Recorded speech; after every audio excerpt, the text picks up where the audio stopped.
پاکستان ایک بڑا توشہ خانہ۔ پاکستان ایک بڑا توشہ خانہ ہے جس کے ذرائع پیداوار عوام اور جغرافیہ کو حکمران طبقات اپنے لیے تحفہ سمجھتے ہیں۔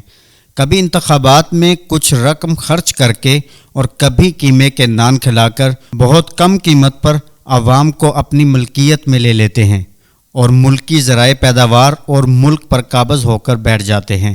جو رقم ان تحائف کو حاصل کرنے میں لگاتے ہیں، اقتدار میں آ کر اس کو کئی ہزار گنا منافع میں تبدیل کرتے ہیں۔ اگر عوام اس پر کبھی احتجاج کرتے ہیں تو ان کو معاشی، سیاسی اور ثقافتی غلبے میں رکھنے کے لیے ریاستی اداروں کو استعمال کرتے ہیں۔ بدترین تشدد کے ذریعے خوف و ہراس پھیلا کر اپنے ان تحائف کو اپنے قبضے میں رکھنے کی پوری کوشش کی جاتی ہے۔ غیر سیاسی حکمران تو یہ تحائف مفت میں حاصل کرتے ہیں۔ جب چاہے آتے ہیں، توشہ خانے میں جو کچھ بھی ہے اسے بلا شرکت غیرے اپنی ملکیت سمجھ کر جب تک چاہیں اس پر قابض رہتے ہیں۔ اس بڑے توشہ خانے میں ایک محکمہ توشہ خانہ بھی ہے جو کیبنٹ ڈویژن کے ماتحت کام کرتا ہے۔ اس سال مارچ میں اس محکمے نے 446 صفحات پر مبنی سن 2002 سے سن 2023 تک کے تحائف کی فہرست شائع کی ہے اور سابقہ صدور، وزرائے اعظم اور وفاقی وزراء کو ملنے والے تحائف کی اس فہرست کو عام کر دیا گیا ہے۔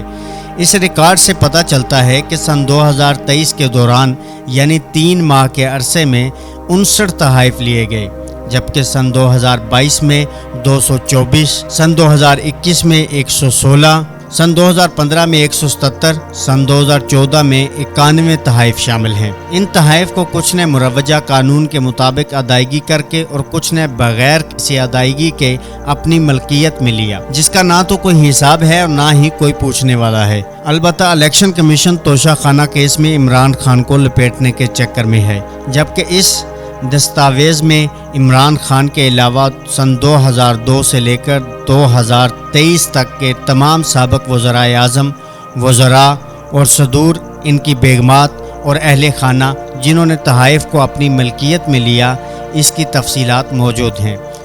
توقع کی جاتی ہے کہ ان سب کا بھی قانون کے مطابق محاسبہ کیا جائے گا۔ ارشد شریف مرحوم یہ سوال ہمیشہ پوچھتا رہا کہ توشہ خانہ کے حوالے سے سیاستدان حکمرانوں کا چرچا ہے۔ کروڑوں مالیت کی لگژری کاریں، مہنگی گاڑیاں، پرفیومز، آئی فونز، زیورات جو توشہ خانہ سے سول حکمرانوں نے حاصل کی، اس کا حساب تو نہ جانے کب ہوگا، مگر پاکستان بطور توشہ خانہ جس لوٹ کھسوٹ کا شکار آ رہا ہے، اس کا حساب تو عوام ایک نہ ایک دن ضرور لیں گے۔ توشہ خانہ فارسی زبان کا لفظ ہے جس کا مطلب ہے خزانہ، گھر۔ مغلوں کے دور حکمرانی میں توشہ خانہ وہ جگہ تھی جہاں پر بادشاہ سلامت اور شہزادے تحفے اور اعزازات کو اپنی آئندہ نسلوں کے لیے محفوظ کرتے تھے۔ برطانوی نوآبادیاتی حکمرانی کے تحت ایسٹ انڈیا کمپنی کے اہلکاروں کو حکمرانوں یا ان کی رعایا سے سفارتی تحائف، زیورات جنہیں خلعت کہا جاتا تھا، قبول کرنے کی اجازت نہیں تھی۔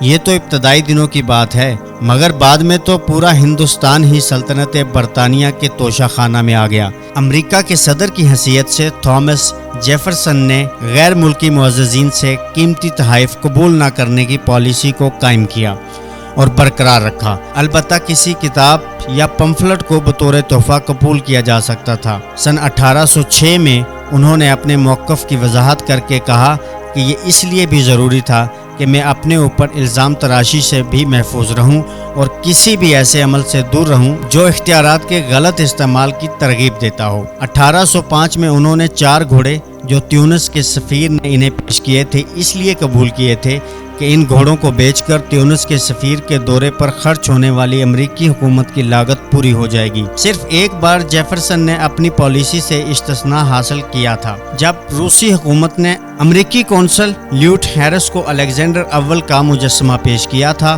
اور ہیرس نے یہ مجسمہ جیفرسن کو پیش کر دیا تھا۔ یہ مجسمہ جیفرسن کے آبائی گھر مونٹیسلو میں موجود ہے۔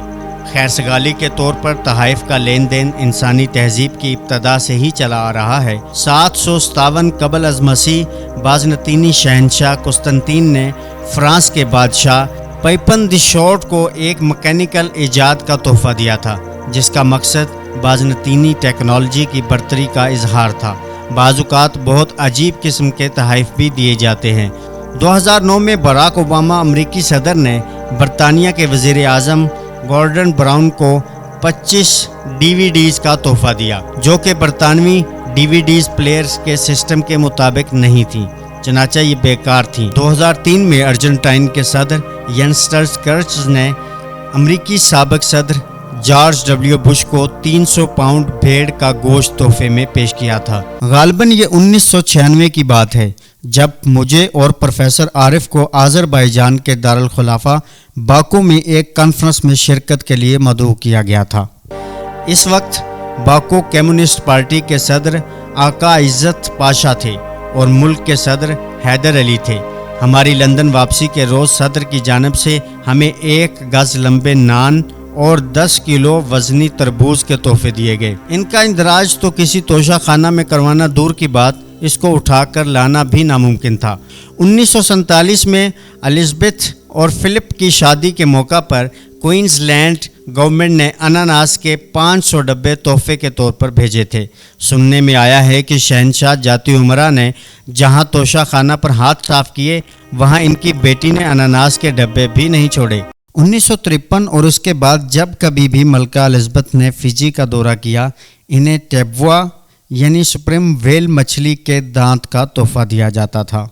1991 میں ملکہ برطانیہ کو امریکہ کی طرف سے کاؤ بوائے بوٹ تحفے میں دیے گئے۔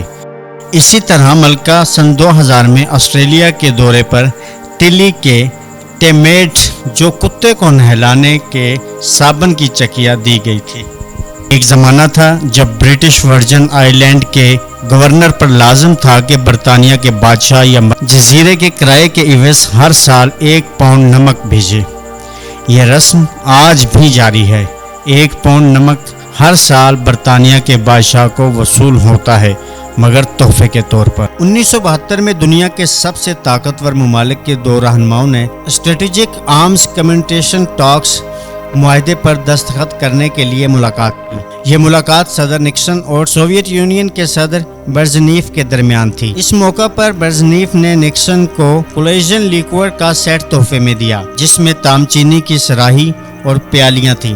ہمیشہ کی طرح آج بھی تحائف کا تبادلہ بین الاقوامی تعلقات کا حصہ ہے، مگر کچھ حکمرانوں نے گھڑیوں، کاروں، زیورات کے تحائف کے ذریعے بین الاقوامی تعلقات کو کرپٹ کرنے کی کوشش کی ہے۔ توشہ خانہ تحائف کا معاملہ جس کروٹ بھی بیٹھے، پاکستان جو کہ بڑا توشہ خانہ ہے، اس کے وسائل اور اس پر حق حکمرانی کے اختیارات کو اپنے قبضے میں لینے کے لیے عوام باشعور بھی نظر آتے ہیں اور ظلم اور بربریت کے باوجود تیار بھی۔